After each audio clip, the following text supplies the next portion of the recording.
Ya, selamat sore pemirsa TVRI Sumatera Utara dimanapun Anda berada. Senang sekali kami dapat hadir kembali menjumpai Anda melalui program Tanggapan Publik. Pemirsa, kalau kita bicara tentang tanggapan publik, hari ini kita akan meminta tanggapan dari masyarakat, tanggapan dari pemirsa terkait dengan topik yang kita bahas dari Studio 2 TVRI Sumatera Utara saat ini. Dan kita akan membahas salah satu perhelatan besar yang akan digelar di Sumatera Utara pada tanggal 24 hingga 26 Februari 2023 nanti adalah F1 H2O Powerboat yang akan diselenggarakan di Danau Toba. Dan tentunya perhelatan berskala internasional ini akan menarik perhatian banyak wisatawan. Dan untuk itu tentunya salah satu hal yang paling berdampak juga nanti yang kemudian bisa memberikan dampak positif atau energi yang baru bagi para pelaku UMKM yang ada di Sumatera Utara, khususnya yang ada di kawasan Danau Toba. Bagaimana seharusnya saat ini para pelaku UMKM yang ada di Danau Toba untuk menyikapi atau menyambut yang namanya gelaran F1 H2O Superboat atau Powerboat yang akan digelar pada 24 hingga 26 Februari 2023 nanti. Untuk itu, pada sore hari ini, pada tanggapan publik kali ini, kami mengangkat topiknya antusias UMKM Sumut sambut F1 H2O Danau Toba. Dan kami berharap nantinya pemirsa juga bisa memberikan pemahaman, bisa memberikan pendapat, tanggapan kepada kami melalui line telepon yang sudah kami siapkan nanti dari Kacanda pemirsa. Untuk itu, langsung saja saya akan perkenalkan terlebih dahulu narasumber yang telah hadir di Studio 2 TVRI. Yang pertama sudah hadir bersama kita Mbak Erika Rosdiana atau Kak Erika Rosdiana selaku pelaku UMKM dan juga Koperasi Argado Bona Nipinasa. Dan kalau kita bicara tentang Koperasi Argado Bona Nipinasa berarti ada di kawasan Danau Toba. Kita juga telah mengundang salah satu narasumber dari Dinas Koperasi dan UMKM Provinsi Sumatera Utara. Namun saat ini masih di perjalanan menuju Studio 2 TVRI Sumatera Utara. Kita berharap nanti kita bisa bersama-sama di sini untuk kemudian membicarakan bagaimana sebenarnya antusias UMKM dan sambutan daripada Dinas Koperasi dan UMKM Provinsi Sumatera Utara kalau menyambut perhelatan F1 H2O yang akan digelar di Danau Toba. Nah, saya ke Kak Rosdiana dulu nih. Kak Rosdiana, kalau kita bicara tentang gelaran F1 H2O ini, apakah ini merupakan sambutan positif bagi para pelaku UMKM? Mengingat UMKM kita, khususnya di kawasan Danau Toba, sempat terpuruk akibat pandemi COVID-19 begitu. Iya, kalau menurut saya dan kami semua dari UMKM dan Koperasi Argado Bona Nipinasa sangat bahagia dan sangat sukacita dengan niat pemerintah, usaha pemerintah untuk memajukan. Ini merupakan kebangkitan bagi UMKM. Nah, ya kalau kita lihat dengan usaha ini, pastikan nanti harapan kita banyak wisatawan yang akan datang. Nah, itu merupakan suatu, makanya saya katakan itu merupakan suatu kebangkitan bagi UMKM. Dan ini merupakan suatu ya kesempatan emas bagi UMKM. UMKM, oke. Saya pernah baca, ini ada tanggapan atau kemarin prediksi daripada panitia penyelenggara itu dari Kemenko Marves dan juga Kementerian Olahraga ya. Mengatakan bahwasanya akan diprediksi jumlah wisatawan yang hadir pada 2 hari perhelatan besar itu sebanyak 20.000 wisatawan begitu ya. 20.000 lebih wisatawan begitu. Ini bagaimana nanti pelaku UMKM ya menyambut para wisatawan ini sehingga kita bisa tonjolkan langsung nih, ini dia kreasi pelaku UMKM Danau Toba gitu. Ya, dengan begitu banyaknya wisatawan, ya harapan kita ya kita bisa memberikan pelayanan terbaik bagi mereka, citra bangsa kita, keramah tamahan kita, dan kita berikan produk yang terbaik yang bisa memuaskan. Sehingga nanti harapan ini bukan untuk kesempatan ini aja. Nah, wisatawan berkelanjutan, itu berkelanjutan begitu ya. Dengan misalnya kalau misalnya kan sudah ada chemistry-nya, sudah memuaskan, pasti mereka akan datang kembali. Gitu.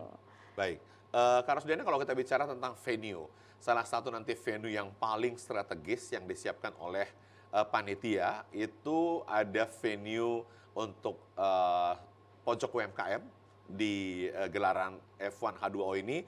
Itu kan ada venue super VVIP gitu ya, atau super VIP atau juga tamu-tamu kenegaraan yang nanti akan langsung melihat bagaimana tampilan, bagaimana corak, bagaimana gambar, bagaimana warna UMKM yang ada di Danau Toba. Apakah nanti Argado Bona Nipinasa juga punya space yang ada di sana, venue yang super VIP itu? Kalau kami UMKM di Argado Bona Nipinasa akan tetap menerima dimanapun diberikan tempat, baik dimanapun kami merasa itu adalah suatu ya kesempatan yang baik karena dengan waktu yang 3 hari, pasti itu mobilitas kan tinggi. Jadi dimanapun kita diletakkan, pasti itu ada yang terbaik. Jadi kami menunggu dari panitia, dimanapun kami diletakkan, kami akan tetap senang. Gitu. Oke, Iya. artinya dimanapun nanti akan diletakkan Iya. koperasi Iya. UMKM Argado Bonani Pinasa akan menerima karena Iya. selama perhelatan 2 hari ini akan memang menyedot perhatian banyak wisatawan untuk melihat bagaimana produk-produk UMKM yang ada di kawasan Danau Toba. Tapi kalau kita bicara tentang persiapan gitu ya, persiapan yang dilakukan sekarang oleh para pelaku UMKM apa nih Kak? Apakah kemudian kita mempersiapkan produk-produk untuk wisatawan luar negeri saja atau justru kita mempersiapkan juga produk-produk yang juga akan nanti dibeli oleh para wisatawan dalam negeri atau wisatawan domestik? Nah, kalau kita di UMKM, kita buat rapat. Udah kita buat panitia, dan kami mulai memikirkan, itu yang datang itu kira-kira umurnya berapa. Ya kan, yang tamu-tamunya itu. Karena ini kan event internasional, ada pertandingan, berarti dari umur, dari kira-kira kebutuhan apa sebenarnya yang dibutuhkan. Nah, berdasarkan kebutuhan itu, maka kita akan mengadakan kurasi barang-barang. Karena kan di Koperasi Argado Bonani Pinasa ada lebih banyak bermacam-macam bidang. Ada kuliner, ada fashion, ada juga ulos, ya. Dan ini akan kita kurasi gitu. Oke, kalau melihat pemetaan sekarang ini kan memang tempatnya posisi atau areal sirkuit nantinya untuk F1 H2O itu, apakah nanti UMKM itu akan hanya berada di sekitarnya atau justru seluruh wilayah Bali G itu? Karena nggak mungkin satu posisi aja kunjungan wisatawan, pasti akan mengelilingi semuanya begitu. Bagaimana strategi yang dibuat oleh para pelaku UMKM? Nah, kita kan diberikan nanti stand, booth, mungkin ada yang berapa lapis itu nanti kita lihat dari panitia, lebih baik untuk menginikannya. Nah, nanti UMKM akan mengisi booth masing-masing. Gitu. Oke, nanti ini juga menjadi pertanyaan bagi banyak orang begitu ya. Apakah karena belum datang juga nih Dinas Koperasi dan UMKM Provinsi Sumatera Utara, bisakah kemudian nanti para pelaku UMKM di luar dari Danau Toba bisa mengintervensi atau bisa membawa produk-produk yang ke sana atau bagaimana? Kalau misalnya ada para pelaku UMKM yang ada di Sumatera Utara tapi bukan di kawasan Danau Toba, bukan di kawasan Bali G, bisakah kemudian mereka itu nanti ikut pameran di sana atau bagaimana? Bagaimana tanggapan Dinas Koperasi atau Koperasi Argado Bonani Pinasa? Nah, kalau kami dari UMKM, kalau kita mau ingin mensukseskan event ini, saya yakin kita harus ada ketertiban. Nah, dalam artian? Ketertiban, ya kita kan udah ada punya aturan, pemerintah kan sudah memberi aturan, pasti mereka memberikan yang terbaik, memberi aturan yang terbaik sehingga tidak kacau. Nah, jadi dengan kita harus UMKM mengikuti aturan yang diberikan pemerintah. Nah, jadi dengan seperti itu baru kita bisa mensukseskan ini dengan baik. Oke, tapi kalau secara pribadi, secara organisasi, meskipun ada yang turun dari bukan kawasan Danau Toba sekitarnya begitu, bukan yang ada di 7 kabupaten. Kalau misalnya dia datang dari wilayah Medan, itu nggak apa-apa bagi para pelaku UMKM. Yang penting sukses begitu. Apakah ini juga menjadi kecemburuan? Nah, saya rasa kita kan harus berbisnis dengan santun. Iya. Nah, harapan saya dengan anggota UMKM mengatakan bahwa kita itu harus memberi layanan yang terbaik, berbisnis dengan santun dan memberikan produk yang terbaik sehingga wisatawan itu ya betah dan gitu, senang gitu. Jadi ya berbisnis santun ini memang harus kita. Oke, berbisnis yang santun. Tentunya nanti akan hadir pelaku-pelaku UMKM dadakan, gitu ya. Pelaku-pelaku UMKM dadakan ini akan pelaku UMKM yang musiman, begitu ya. Karena melihat ada event akbar, perhelatan besar berskala internasional, bagaimana kemudian upaya pihak UMKM supaya memang tertib, santun gitu loh. Sehingga tidak ada lagi nanti orang yang menjajakan langsung ini misalnya UMKM topi, baju, atau misalnya sapu tangan dan sebagainya begitu. Kan ada kadang-kadang begitu. Apakah ini sah atau bagaimana? Nah, kalau menurut saya jika masyarakat diberi sosialisasi dengan baik, dan sekarang ini itulah makanya penting sekali sosialisasi itu, maka masyarakat pasti mengerti. Jadi kan 2 hari. 24, 26. Tapi kan sebelum dan sudah itu kan memang udah atlet, apa artinya pemain-pemain itu kan sudah hadir di sana, gitu ya. Jadi rezeki itu nggak kemana, yakin aja gitu. Pasti kan nggak mungkin kan dalam satu ruangan itu di situ gitu kan, terus pasti kan mereka kan wisatawan baik dari luar dan dalam kan itu kan bergerak. Iya. Pergerakan yang tinggi ini kan pasti yang penting kan kita berikan yang terbaik, pasti kan tamu akan datang ke tempat kita. Oke. Satu hal yang menarik ini ya, satu hal yang menarik begitu ya. Bagaimana nanti model persaingan yang ada, artinya persaingan secara sehat begitu, supaya benar-benar memang pelaku UMKM ini bisa kompak meskipun bukan tergabung dalam Argado Bonani Pinasa, tapi kemudian semua yang membawa label UMKM itu bisa bersatu, kemudian tujuannya satu, bagaimana memperkenalkan produk UMKM yang ada di Danau Toba. Apa kira-kira koordinasi yang sudah dilakukan selama ini dengan para pelaku UMKM yang ada di sana? Iya, jadi pemerintah juga panitia itu kan mengkurasi barang-barang dan harga. Nah, jadi saya yakin dengan kurasi ini pasti tamu-tamu kita akan puas gitu. Karena kurasi inilah sebenarnya yang memilah, ya, memfilter yang mana yang harga yang tidak atau yang layak untuk dipasarkan. Oke. Terkait dengan kalau kita bicara dengan UMKM kan tidak hanya produk seperti misalnya kerajinan tangan begitu ya, tidak hanya wastra, tapi termasuk juga kuliner begitu ya. Iya. Apa sebenarnya yang sudah dilakukan saat ini supaya memang kuliner-kuliner yang nanti akan dipamerkan atau akan dijual di sana itu benar-benar bisa layak dan representatif begitu ya? Karena kan salah satu kebersihan juga penting begitu. Apakah ini juga menjadi perhatian khusus? Iya, jelas. Nah, pemerintah dalam kurasi itu, dalam bidang pangan, kurasinya itu lebih ketat. Jangan sampai nanti wisatawan kita sakit perut gitu kan. Nah, jadi harus dilihat misalnya tanggalnya pemakaiannya masih bisa berlaku tidak gitu kan. Kemudian dari komposisinya itu juga ini BOPN-nya bagaimana, dan begitu juga mengenai halalnya juga, karena kan kita lihat tamu-tamu kita kan ya, jadi memang dikurasi dengan benar oleh pemerintah. Oke, artinya nanti akan ada di sana yang memberi pemahaman, yang memberikan kepercayaan kepada para pengunjung seperti Balai POM-nya, ada bagaimana dengan izin Balai POM, kemudian halal, dan kemudian kadaluarsanya begitu ya. Ini menjadi perhatian khusus. Benar. Karena ini juga menjadi harapan masyarakat. Nah, kalau sedemikian rupa, bagaimana supaya hal ini diseragamkan? Tidak hanya satu pihak saja, tapi semua pihak memikirkan itu. Karena ketika satu orang yang berulah tidak baik, akan semuanya menjadi tidak baik citranya begitu.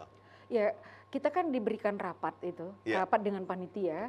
Ya, panitia telah mensosialisasikannya kepada kita semua bahwa keteraturan dan ketertiban ini sangat penting.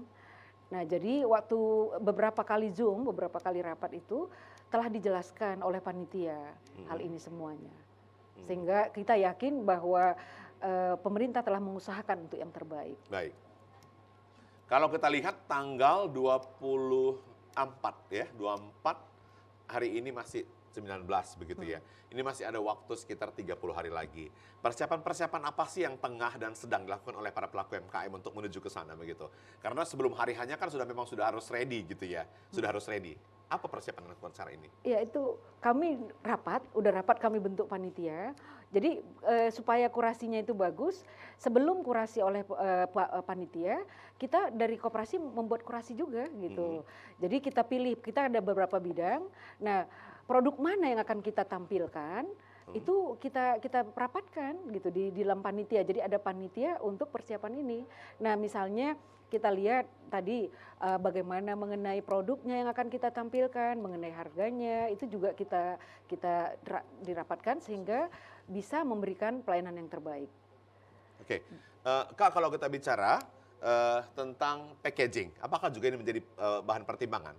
Karena ini kan merupakan salah satu daya tarik juga untuk produk UMKM kita yang nanti yang misalnya sifatnya harus dibawa begitu kan. Packaging kan penting begitu ya. Penting. Ini kan apakah juga menjadi perhatian khusus? Jelas, karena ini kan event ini merupakan kenang-kenangan, dan bahkan kami membungkusnya dengan F1H2O itu kami tuliskan di dalam produk kami dengan harapan itu akan menjadi kenang-kenangan bagi wisatawan nantinya bahwa event ini terjadi benar-benar disukai oleh wisatawan kita. Baik, seperti yang saya sampaikan tadi pemirsa, kita juga telah mengundang dari Dinas Koperasi dan UMKM Provinsi Sumatera Utara, dan sudah hadir bersama kita Ibu Yeni Melinda selaku Kepala UPT UMKM, yang nanti kita akan minta tanggapannya terkait dengan bagaimana sebenarnya tanggapan. Silakan Ibu.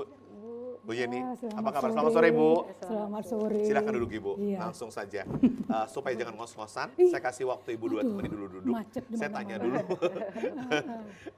Kak Rosdiana nih, Kak Ros, kalau begitu packaging ini merupakan hal yang terpenting. Iya. Apakah semua juga sudah diberikan surat edaran begitulah atau misalnya himbauan kepada seluruh pelaku UMKM kita supaya memang benar-benar memperhatikan packaging begitu. Benar. Karena ini penting kan begitu, tidak hanya misalnya hanya sekedar mengingatkan himbauan, tapi sebenarnya penegasan begitu. Benar. Sudah dilakukan Udah. atau bagaimana? Ya, jadi telah diberi seperti yang saya katakan tadi bahwa kita kan ada Zoom beberapa kali dengan beberapa panitia dan itu hal-hal itu telah dibicarakan dan diberi wawasan sehingga bisa memberikan yang terbaik baik dalam hal juga packaging ini. Baik. Saya ke Bu Yeni. Bu Yeni, luar biasa sekali bisa hadir di TVRI Sumatera Utara hari ini. Terima kasih. Kita mau tahu nih Bu, bagaimana kemudian nanti dukungan daripada Dinas Koperasi dan UMKM Provinsi Sumatera Utara terkait dengan perhelatan besar F1 H2O Powerboat yang akan digelar di Danau Toba pada tanggal 24 hingga 26 Bu. Iya. Seperti apa nih? Kalau kami dari segi UMKM-nya, Pak, Mm-mm. dari hampir 2.000 UMKM binaan kita yang di Mebidang, Mm-mm. itu belum yang Provinsi Sumatera Utara ya, Mm-mm. masih di Mebidang itu sudah kami kerahkan Mm-mm. untuk membawa produknya. Mm-mm. Yang pertama itu administrasi. Administrasi dulu. Administrasi dulu. Oke. Kita kepingin tahu legalitasnya ya Ibu ya. Iya, Bu. Terutama kalau untuk makanan dan minuman itu legalitas halalnya Iya. sudah ada apa enggak. Ya. Yang kedua lagi dikurasi itu produk-produk yang layak, yang kami anggap layak untuk dipromosikan pada event internasional. Ini bukan main-main Pak. Ya, internasional, Ini sudah ya. mata dunia menuju ke kita, Danau Toba, ya. ke Danau Toba khususnya kan ke kita. Jadi kita tidak boleh bermain-main dalam hal ini. Ini event besar dan event yang kita harapkan untuk mempromosikan Danau Toba kita di seluruh dunia. Ya. Sejauh ini proses kurasi produk UMKM sedang kita jalankan. Oke. Untuk selanjutnya nanti kita sampaikan ke Bank Indonesia selaku kurator yang sebenarnya yang diamanahkan untuk event ini. Oke. Demikian Pak. Nanti yang menjadi kurator lah yang akan penentu. Apakah kemudian dari 2.000 pelaku UMKM yang ada saat ini nanti, yang sedang dikurasi saat ini, nanti semua akan berada di venue PPIP atau akan tersebar di seluruh tempat lainnya begitu? Sayangnya kita cuma dapat satu stand Pak. Satu stand Satu saja stand untuk dan 3 kali UMKM 3. Provinsi Sumatera Utara. Kita sayangnya cuma dapat satu stand untuk Provinsi Sumatera Utara. Dari 27 stand yang ada, kita cuma dapat satu stand. Oke. Jadi memang harus benar-benar kita kurasi. Siapa sih yang beruntung itu Bu ya? Belum tahu Pak, dan ini akan jadi kejutan untuk UMKM-nya. Apakah ada klasifikasi khusus mungkin yang menjadi perhatian Dinas Koperasi dan UMKM Provinsi selama ini yang menjadi, nah ini cocok nih gitu di sana gitu?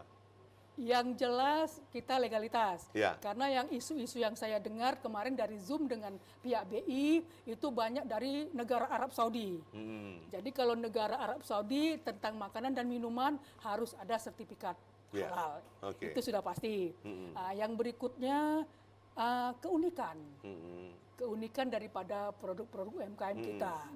Ya kan, di mana yang memang tidak ada di negara mereka kita tonjolkan. Ini loh keunikan negara kita, seperti ulos yang dipakai bunda kita ini, ya kan? Keunikan. Dan yang terakhir packaging juga penting. Iya. Baik. Kalau kita bicara tentang keunikan nih Kak Rosdiana, ini kan yang menjadi sorotan bagi pihak terkait ya, Dinas Koperasi dan UMKM, meskipun kuratornya nanti itu ke Bank Indonesia begitu ya. Nah tapi keunikan apa sih yang sedang dipersiapkan saat ini? Keunikannya bagaimana? Iya. Kan tidak hanya sekedar misalnya kualitas, oke lah kualitas nomor 1 gitu, tapi keunikannya bagaimana? Kan itu penting juga. Iya. Di sini saya ada bawa Pak sedikit ini, misalnya harapan kita kan itu tamunya nanti kalau ini namanya biasanya kalau dari segi umur Bu ya yang agak muda gitu. Nah jadi kita berusaha yang disenangi pemuda gitu. Tapi juga membuat ciri khas bangsa kita itu dikenal oleh wisatawan dan merupakan sesuatu yang unik. Nah ini tas ini kita ini dari ulos ya. Mudah-mudahan ini digemari nanti. Jadi ini cuma satu saya bawa kebetulan, tapi kita punya banyak ya. Jadi topi, karena itu panas, ya mungkin panas ya, kami mikir panas, maka kami banyak macam produk topi, baik topi laki-laki, topi perempuan, ya gitu. Nah, jadi ini juga topi ini misalnya juga dari ulos gitu ya.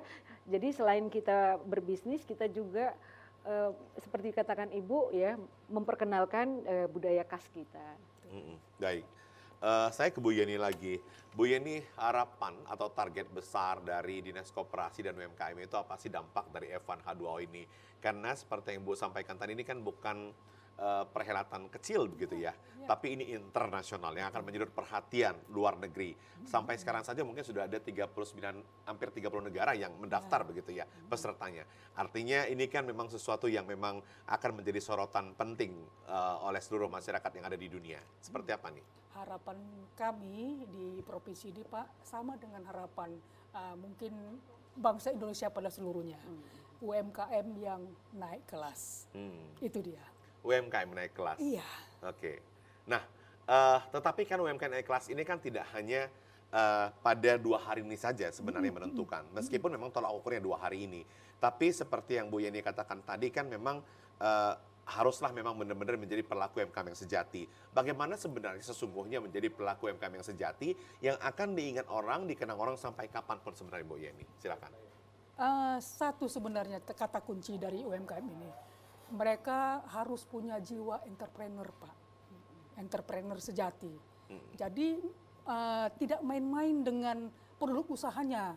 Harus terus berinovasi, berkreasi, dan meningkatkan mutu daripada produk UMKM-nya. Baik. Oke. Menarik juga ini, apakah kemudian nanti karena ada perhelatan besar ini, ya meskipun bukan Dinas Koperasi sebenarnya menyalurkan memberikan bantuan, tapi apakah ada saluran bantuan juga nanti kepada para pelaku UMKM khususnya yang ada di kawasan Danau Toba? Kami akan kembali sesaat lagi setelah lagu berikut ini pemirsa.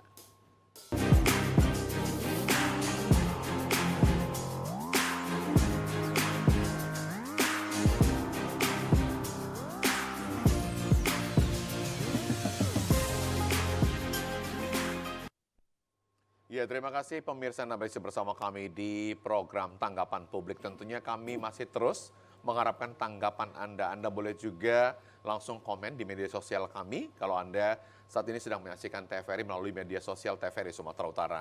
Dan saya akan ke Ibu Yeni lagi. Bu Yeni sebagai penyemangat bagi para pelaku UMKM kita, khususnya di Danau Toba, apakah itu di Bidang begitu ya.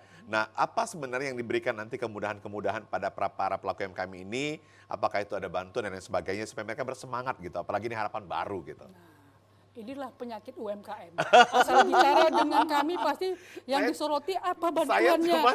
Saya cuman ini aja apa namanya, ungkit dikit keluar gak sih gitu rupanya. Tapi bagaimana? Inilah dia. Ini kan udah diberikan bantuan Bu ya. Kesempatan ini kesempatan emas, ini kan bantuan juga benar gak? Tapi kan kebanyakan, ini pelajaran bagi kita semua. UMKM itu seharusnya harus berdiri di kaki sendiri dulu. Mandiri dulu. Jangan mengharapkan apa-apa. Kita pemerintah ini hanya memfasilitasi bagaimana UMKM ini untuk naik kelas. Kalau untuk bantuan itu bonus sebenarnya Pak Bonus Ferry. ya? Bonus sebenarnya. Yang bisa memajukan UMKM itu sebenarnya UMKM itu sendiri dengan jiwa entrepreneurnya itu. Iya. Untuk UMKM yang akan kita tampilkan nantinya di event ini, sebenarnya itu sudah luar biasa. Kita memperkenalkan dia di internasional loh. Bukan kaleng-kaleng Akan ini. disoroti oleh seluruh berbagai media yang ada di dunia begitu ya Bu ya. Ini acara bukan kaleng-kaleng Pak. Ini acara yang betul-betul internasional loh. Ya kan? Siapapun yang sudah masuk ke dunia ini, yang sudah showcase istilahnya, sudah kita ajak, itu memang betul-betul UMKM unggulan Sumatera Utara. Iya. Sama halnya seperti yang di Mandalika kemarin, meskipun memang tempatnya kalau di Mandalika di darat, kalau ini kan di laut begitu ya. Tapi ini gaunya nanti kita harapkan sama begitu Bu ya. Alat Pak, bukan di darat, di danau. Ya, nanti di danau. Di danau. Oke. Kalau begitu, menanggapi apa yang disampaikan oleh Bu Yeni tadi, bagaimana sebenarnya pelaku UMKM melihat selama ini bantuan itu bonus atau justru mengharapkan terus bonus-bonus yang ada gitu, atau memang sudah ada jiwa-jiwa entrepreneur yang sejati itu gitu. Nah, Kak Ros. kalau kami Koperasi Argado Bonana Binasa memang terdiri dari usahawan. Nah, jadi memang mereka memulai usaha itu mulai dari yang kecil gitu. Nah, jadi kita juga memang kalau memang berharap hanya kepada pemerintah ya harus memang menunjukkan itu jiwa-jiwa pejuang. Sebenarnya UMKM itu adalah pejuang kalau menurut saya, Bu. Pejuang-pejuang yang betul-betul berdarah-darah untuk ini menghasilkan. Dia goreng kerupuk hari ini, ya kan, semoga laku gitu kan. Dia udah kerja ini. Nah, jadi itulah sebenarnya pejuang sesungguhnya ya, Bu ya. Nah, Tapi jadi- kenapa masih banyak selama ini kadang-kadang para pelaku UMKM hanya mengharapkan misalnya seperti kata Kak Yen tadi, bantuan. Apakah itu memang dikatakan bukan pelaku UMKM yang memiliki jiwa entrepreneur?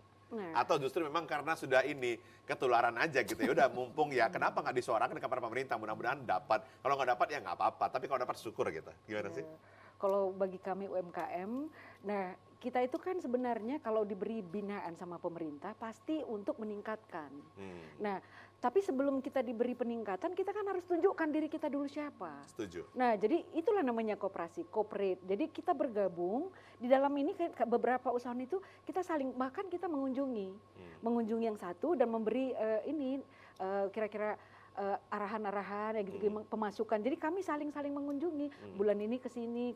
Jadi kita tetap beranggap tidak mungkin dari dinas koperasi misalnya untuk datang langsung ya Bu ya ini kan pasti kita yang harus tunjukkan dulu Bu ini loh Bu gimana. Artinya mereka berempati, oh ini luar biasa nih perlu didukung nih. Iya gitu Itulah loh. bonus tadi kan begitu dia. Iya Pak. Oke, Bu Yeni kalau kita bicara tentang gambaran pelaku UMKM kita pasca pemerintah ini membebaskan yang namanya atau mencabut PPKM gitu ya. Apakah kemudian ini sudah lebih bergeliat lagi dari survei yang dilakukan misalnya?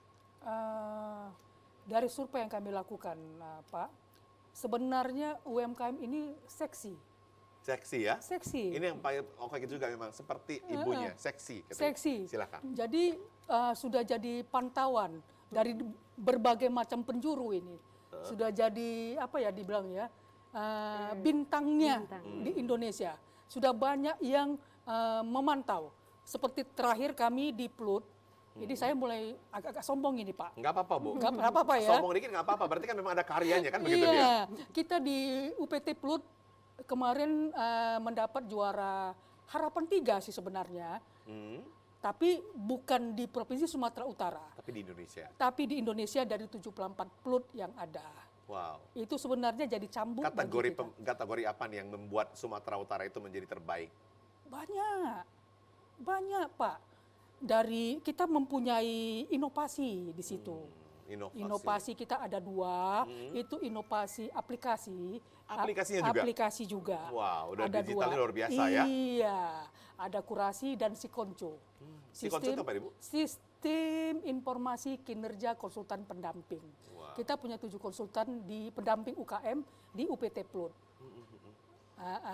Ini yang membuat benar-benar pelaku UMKM kita tidak jalan di tempat, tapi bisa Iya. melompat tinggi ya Bu ya. Betul. Jadi harapan kita bersinergi antara Dinas Koperasi UKM Provinsi Sumatera Utara dengan seluruh UMKM dan koperasi yang ada di Provinsi Sumatera Utara. Itu harapan saya ke depan.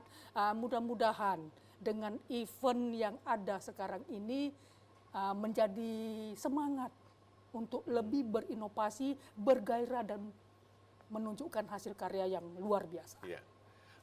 Saya ke Kak Rosdiana lagi. Kak Rosdiana kalau kita lihat kan salah satu pendukung atau sektor atau hal yang paling bisa meningkatkan peningkatan ekonomi di suatu daerah itu adalah UMKM. Karena sering juga disebut sebagai tulang punggung perekonomian di suatu daerah begitu ya. Nah, apakah kemudian ini menjadi suatu kebanggaan juga gitu, menjadi kesombongan juga bagi para pelaku UMKM ketika misalnya sukses dan sebagainya? Bagaimana Iya. sih? Kalau dia jadi kesombongan, berarti dia nggak akan naik kelas. Begitu ya? Iya, jadi memang harus dia low profile gitu, harus di bawah sehingga mau belajar. Kalau udah merasa puas, kenyang, ya nggak akan mungkin bisa belajar lagi. Nah, jadi untuk itu ya kita harus selalu berinovasi seperti yang diinginkan Ibu, bahwa harus selalu mau belajar sehingga bisa memberikan yang terbaik untuk ini. Ya, saya ke Bu Yen selaku Kepala UPT UMKM ini kan memang punya peranan penting juga Kepala UPT UMKM begitu ya. Salah satu hal yang paling diharapkan oleh pelaku UMKM adalah pameran.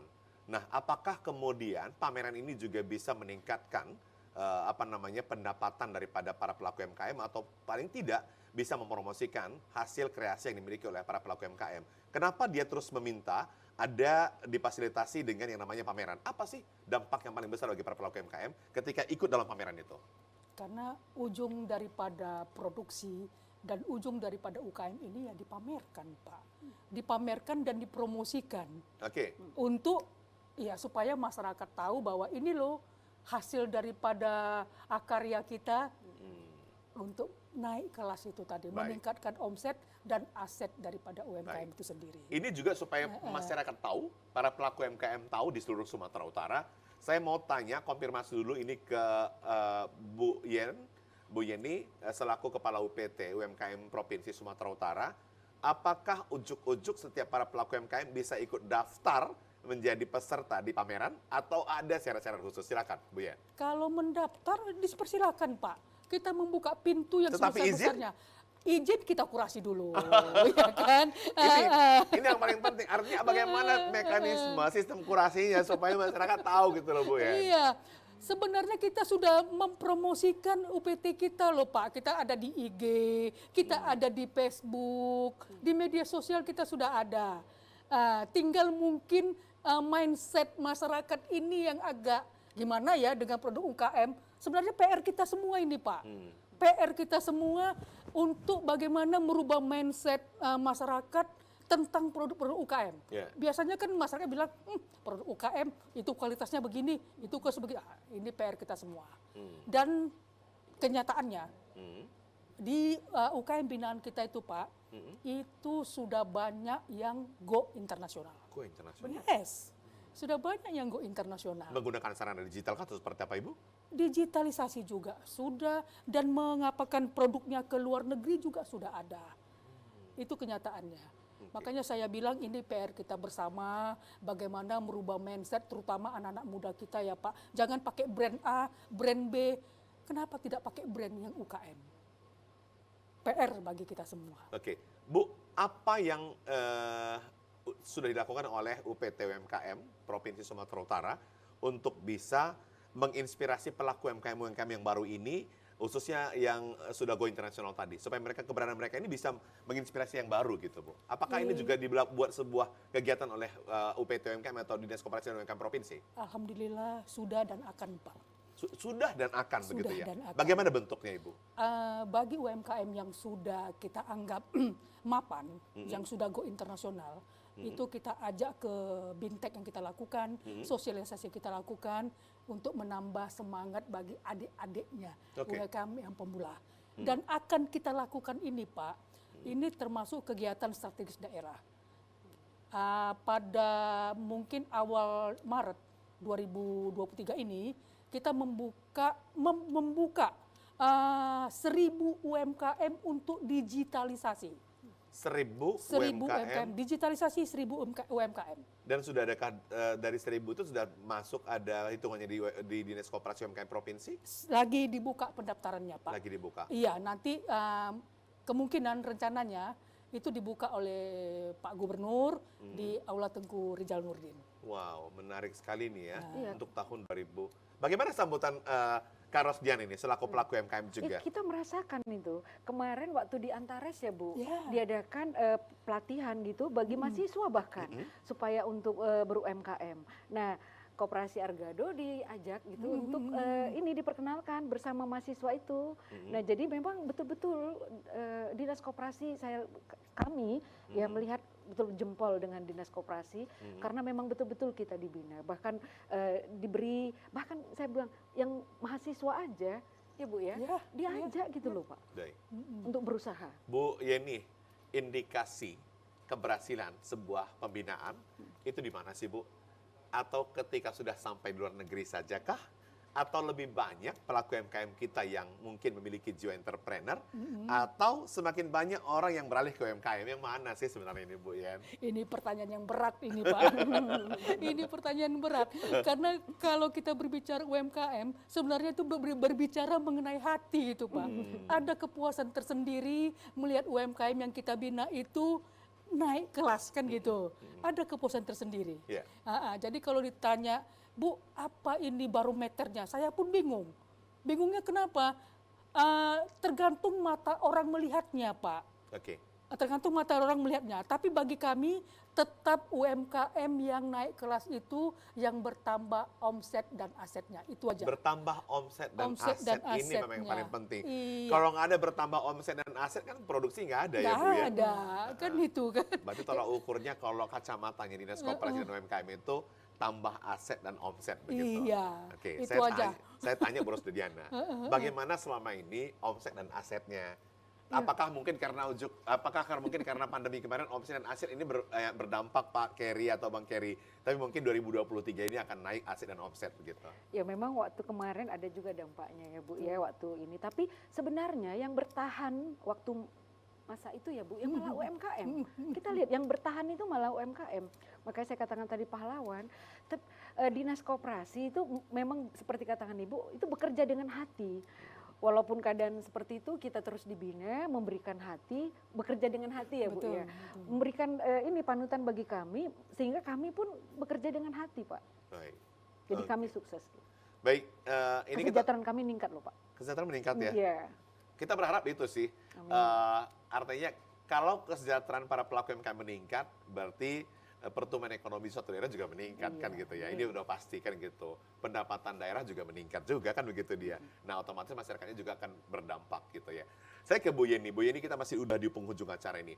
Apa ini harapan Bu Yen dari selaku Kepala UPT UMKM atau mewakili Dinas Koperasi dan UMKM Provinsi Sumatera Utara supaya seluruh pelaku UMKM ini bisa memaknai ini, bisa mengambil momentum yang luar biasa perhelatan Akbar F1 H2O Powerboat yang akan digelar di Balige, ya di kawasan Danau Toba. Ya. Harapan saya bagi seluruh UMKM yang ada di Provinsi Sumatera Utara ini selalu berinovasi terhadap produknya. Jangan lelah, jangan malu untuk belajar. Karena dengan belajar itu banyak yang kita dapat. Itu. Jangan lelah dan jangan berhenti berusaha berinovasi. Kami di UPT Plut itu siap untuk mendampingi UMKM kita dan koperasi. Pesannya juga kepada masyarakat nanti yang akan berkunjung ke Danau Toba, apa ini kesannya supaya bisa melihat produk-produk UMKM kita yang ada di sana? Kesan saya? Pesan Ibu kepada seluruh masyarakat Pesan yang nanti akan berkunjung ke Danau Toba pada perhelatan F1 H2O itu F1. Jelas saya memesankan kalau bisa memerintahkan dari kepala daerah harus membeli produk UMKM kita. Oke, ini yang paling penting gitu ya, beli produk UMKM gitu ya. Kita namanya cinta produk Indonesia kan gitu ya Bu Yen ya. Betul Baik, sekali. saya ke ini Kak Rosdiana terakhir nih Kak Rosdiana. Apa nih harapannya supaya nanti perhelatan F1 H2O ini bisa memberikan semangat baru untuk UMKM bisa naik kelas di Sumatera Utara khususnya di kawasan Danau Toba. Harapan saya ya warga setempat terutama ya memberikan ya kita sama-sama memberikan pelayanan yang terbaik bagi tamu-tamu kita. Jadi keramah tamahan itu sehingga mereka betah dan kepada UMKM yang tergabung dalam koperasi kita saya meminta supaya kita tadi berbisnis dengan santun. Nah, jadi nggak bisa berjalan dengan teratur gitu, Bu. Dan memberikan seperti katakan Ibu produk-produk yang terbaik. Saya rasa dengan demikian baru kita bisa maju. Dan saya berdoa Pak, cuacanya bagus. Dengan cuaca yang bagus ini ya Bu ya, sangat ini. Jadi kita sama-sama demikian juga kepada seluruh warga ya, kami warga masyarakat, saya mohon ya marilah datang, kunjungilah kami. Dengan demikian itulah ini kita support kita sama pemerintah. Baik. Terima kasih Bu Yeni Melinda selaku Kepala UPT UMKM Provinsi Sumatera Utara yang mewakili Kadis Koperasi dan UMKM Provinsi Sumatera Utara hari ini datang ke TVRI Sumatera Utara. Terima kasih juga Kak Erika Rosdiana, tapi saya panggil Rosdiana lebih enak nampaknya panggil Rosdiana daripada Erika kan gitu ya. Terima kasih, mudah-mudahan apa yang kita perbincangkan ini nantinya bisa dimaknai oleh seluruh para pelaku UMKM khususnya di Sumatera Utara, terutama yang ada di kawasan Danau Toba agar bisa memaknai momentum F1 itu, F1 H2O ini supaya bisa memberikan kesempatan baru bagi para pelaku UMKM kita untuk naik kelas. Tapi ingat seperti yang disampaikan Bu Yeni tadi dari Dinas Koperasi dan UMKM, beli produk UMKM, kunjungi beli produk UMKM. Dan Kak Rosdiana juga katakan, yuk kalau kita cinta Indonesia berarti cinta produk UMKM. Selamat sore, sampai jumpa.